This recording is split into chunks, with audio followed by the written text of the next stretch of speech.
ด้านเป็นปัจจัยดอกไม้ดังนาของกินนะของจานนะนี่ขึ้นมาเมืองฟ้าหันตาดาต่อดาเต้าพญาอินกันหอดังได้อาบกันอยากได้กินเป็นความจริงนะเจ้าจริงยังใจตานเป็นปัจจัยไปนาลูกหน่อยประการที่หนึ่งอย่าด้านเป็นปัจจัยประการต่อไปด้านไปไหนจ้าเจ้าประการที่สองพ่อเจ้าแม่เจ้า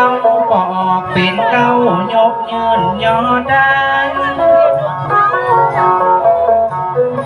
ประการที่สองจากตานไปไหน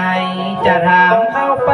ก็ยังเจ้าข้าก็รำดับลำดาในเวลานี้แล้ว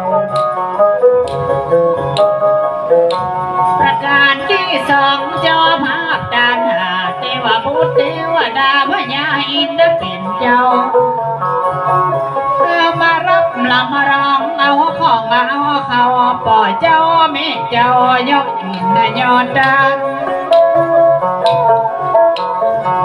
เทวพุทธโยฟ้าเทวดาโยหน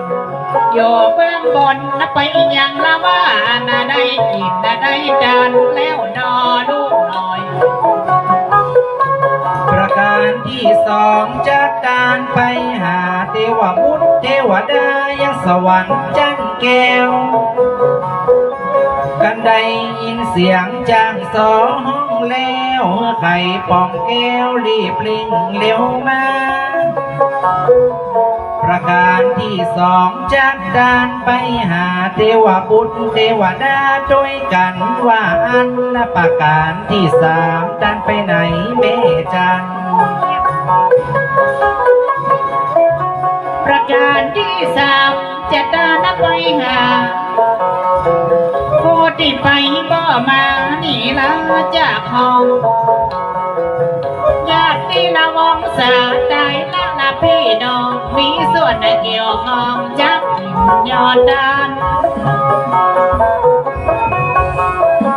ประการที่สามเป็นมีความหมายตามละคนได้ไปยังจากบ้านมารับของดานด้วยอนาคตเชื่อประการที่สามจากการไปหาบุลาสถาพ่อเจ้าแม่เจ้าที่ได้ตายได้ลาจากลูกจาก